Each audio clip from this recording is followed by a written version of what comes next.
पे कोई अच्छा काम नहीं हुआ है, गंदगी बहुत ज़्यादा है। मैम आज तक मुझे यही नहीं पता हमारे यहाँ का विधायक कौन है। मुझे लगता है आपके कांग्रेस का कुछ ग्राफ उठेगा। छोटे बच्चों का स्कूल है यहाँ डीएवी पब्लिक स्कूल, आप उसके पास जाके देखिए पूरा कूड़े का ढेर है। बड़ा काम यहाँ कोई नहीं है जी। एक काम बड़ा किया था उन्होंने, शराब के ठेके खोले थे। नमस्कार, मैं अपर्णा रांगड़ और दिल्ली बोली की सीरीज़ के तहत आज हम आ पहुँचे हैं विकासपुरी इलाके में।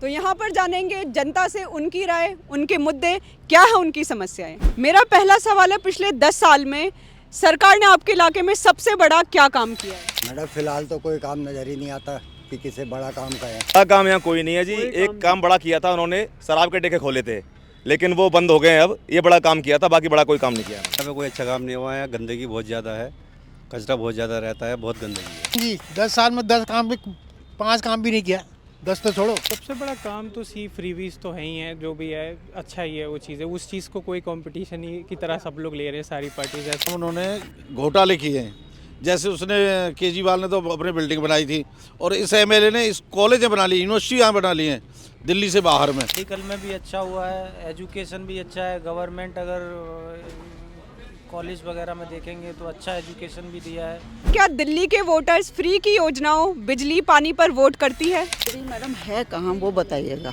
मेरे को तो आज तक कोई चीज़ फ्री नहीं दिखी है। ये सिर्फ एक बोलते हैं कि हम फ्री दे रहे हैं, जरा सा भी कुछ पूरा, हम तो पूरा पे कर रहे हैं और हमारे पैसे से ये फ्री नहीं है जी, बिजली कोई फ्री नहीं है, ये सब बकवासबाजी है। फ्री पे वोट करते हैं लेकिन अच्छा काम नहीं करते ये लोग। जो करते हैं वो गलत काम कर रहे हैं, फ्री पे कर रहे हैं। तो फ्री भी इस पे कोई नहीं कर रहा और फ्री मिल भी नहीं रहा है। ये फ्री का जो बांटा जा रहा है, इसमें सबसे ज़्यादा लोग इंटरेस्ट दिखाते हैं, तो इसलिए ट्रेंड बन गया है फ्री बांटो और वोट ले लो। इसका है कि थोड़ा पड़ जाता है कि फ्री का अगर मिल रहा है तो लोग उसको जैसे ज़्यादा ही सपोर्ट करते हैं उस पार्टी को। एक तरह से ये चीज़ प्रॉब्लमेटिक है, ये डिस्क्रिमिनेशन को भी बढ़ाता है। और एक चीज़ और है कि अपलिफ्टमेंट के सपोर्ट में जैसे मेल जो होते हैं ना, उनके साथ फिर वो हो जाता है कि पीछे हो जाते हैं, ये भी चीज़ है। आपके इलाके में आप क्या चाहते हैं कि नई सरकार बने तो सबसे बड़ा काम आपके इलाके में क्या हो? पहला हमारे इलाके में सबसे पहला काम जो है, हमारी रोडें, पानी की समस्या, जैसे हमारी रोजाना की समस्या होती है, पानी की साफ़ पानी मिले हमें। बड़ा काम यहाँ नाले और सड़क। सबसे पहले तो यही है कि सफाई अच्छी होनी चाहिए। आप खुद अपने सर के ऊपर देखो, मच्छर कितने ज़्यादा है। ये सिर्फ गंदगी की वजह से हो रहा है, क्योंकि नाला पूरा ओपन है, कोई भी व्यवस्था नहीं है। छोटे बच्चों का स्कूल है यहाँ डीएवी पब्लिक स्कूल, आप उसके पास जाके देखिए पूरा कूड़े का ढेर है।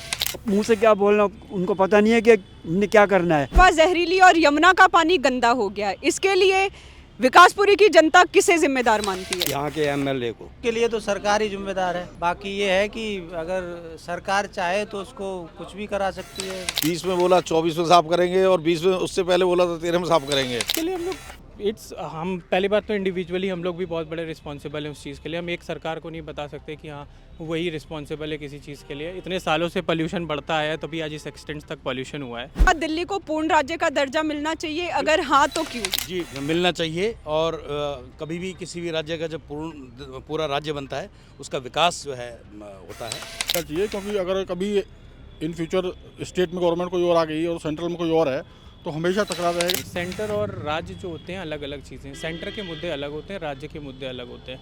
कोई लोकल पे लीडर आएगा, वो राज्य के लिए आएगा, सेंटर के लिए लीडर आप फीसेबल नहीं होता। दिल्ली को पूर्ण राज्य का दर्जा नहीं मिलना चाहिए। इसलिए नहीं मिलना चाहिए कि दिल्ली एक देश की कैपिटल है, और यहाँ अगर पूर्ण राज्य का दर्जा दे दिया और दो सरकारें, अगर दोनों विरोधी सरकार हुई, एक सेंट्रल गवर्नमेंट अलग हुई और स्टेट गवर्नमेंट दूसरी पार्टी की हुई, तो यहाँ डिप्लोमेसी होती है, राजदूत होते हैं, यहाँ सभी की एम्बेसियाँ होती हैं। क्या आप लोग अपने विधायक से मिल पाते हैं? आपके इलाके में कोई समस्या होती है तो आपके बुलावे पर वो आते हैं आपके इलाके? मैम आज तक मुझे यही नहीं पता हमारे यहाँ का विधायक कौन है। वो आज तक कभी आए नहीं है, ना कभी मिले हैं। विधायक जी तो आते हैं, विधायक तो सही है, पर रोड ही खराब है बस। विधायक जी तो बढ़िया। कभी सामने आ भी गए ना तो हम उन्हें पहचान ही नहीं पाएंगे कि हमारे विधायक है, जब तक कोई हमें बताएगा नहीं कि ये आपके विधायक है। केवल वोट के टाइम आते हैं जी, उसके बाद हमारे को दिखाई नहीं देते। बहुत बिजी रहते हैं वो, उनका बहुत काम है। वो यूनिवर्सिटी बनाने में बिजी रहते हैं, वो यहाँ क्षेत्र के लिए नहीं है उन्होंने। क्या दिल्ली आपको अनसेफ लगती है? पिछले कुछ सालों में आपके इलाके में क्राइम की घटनाएं बढ़ी है या घटी है? बोलूँ बहुत बड़ा क्राइम उस टाइप का तो कोई अभी तक यहाँ पे कोई क्राइम नहीं हुआ है। ठीक है, crime rate as usual high है। रेप के में केसेस हों, कोई भी केसेस आप मान लो, वुमेन टीजिंग, रोज रोडवेज ये जो बसेस चलती हैं, इन सब में रोज कोई केसेस निकलता है कि नहीं, खराब तो नहीं हुआ है। बाकी नॉर्मली है। बस बूथ है यहाँ पर, कुछ भी कंप्लेन हो आधी रात को तुरंत अवेलेबल रहते हैं। लोकसभा में बीजेपी और विधानसभा में आप, क्या दिल्ली में कांग्रेस साफ हो गई है? इसका जो वोट था वो इन्होंने ही खींचा है, तो कांग्रेस की अपनी नाकामियों की वजह से तो ये आए हैं पार्टी। मुझे लगता है आपके कांग्रेस का कुछ ग्राफ उठेगा। कांग्रेस साफ नहीं हुई है, लेकिन थोड़ा बहुत तो आ रही है, वो आएगी अभी कांग्रेस। नहीं, कुछ सीट काटेगा, कुछ सीट कांग्रेस नहीं काटेगा, 4-5 सीट तो लेके जाएगा। क्योंकि हिस्ट्री हमारी जितनी भी रही है, कांग्रेस एक पार्टी रही है जिसके बिना हिस्ट्री हमारी कंप्लीट नहीं हो सकती। तो हम ये नहीं बोल सकते कि कांग्रेस साफ हो गई है। हाँ, थोड़ा फेस नहीं है कांग्रेस का यहाँ। केंद्र में बीजेपी और स्टेट में आप आम आदमी की पार्टी दिल्ली में आती है, क्या लगता है कि ये वोटर का ट्रेंड क्यों बन गया? करो आप अगर सेंट्रल एमपी से एक्सपेक्ट करोगे ये चीज़ कि आकर के एमएलए के लेवल का जॉब करे तो इट्स नॉट पॉसिबल, क्योंकि सबका अलग स्पेस होता है। चुनाव में वोट देते समय आप पार्टी देखेंगे, आपके इलाके का प्रत्याशी देखेंगे, या फिर देखेंगे कि राज्य में किसकी सरकार बन रही है, कौन सीएम बने? सीएम के कैंडिडेट के लिए पीपल वोट करते हैं, ऐसे होता तो इंडिपेंडेंट जीतते हैं हर जगह। मैम वो कैंडिडेट देखते हैं हम। ये विधानसभा का इलेक्शन है, जो प्रत्याशी है यहाँ पर वो उसकी क्या जो है ना स्कीमें हैं इस एरिया को सुधारने के लिए। विकास के जो काम हैं, जो भी पार्टी कर पा रही होगी या कैंडिडेट कर पा रहा होगा, हम उसके आधार पर ही चुनाव में वोट देंगे। प्रत्याशी देखेंगे जी, दल नहीं देखेंगे, प्रत्याशी देखेंगे। काम करने वाला है, कहाँ रहता है, कहाँ नहीं रहता, ताकि किसी को लेके जा सकें, खुद जा सकें। प्रत्याशी देखेंगे कि जो जिसको हम जानते हो या पता है कि कौन है। पार्टी भी देखेंगे कि काम करने वाली है या नहीं है। वैसी बात है, हम प्रत्याशी देखेंगे क्योंकि उसको हमारे मेन सारे मुद्दे बताऊंगे कि हमारी क्या परेशानी है, क्या किस परेशानी से हम जूझ रहे हैं। तो ये थे हमारे साथ विकासपुरी सीट के मतदाता, हमने जानी इनसे इनकी राय। अब मिलेंगे किसी और सीट पर, देखते रहिए दिल्ली बोली।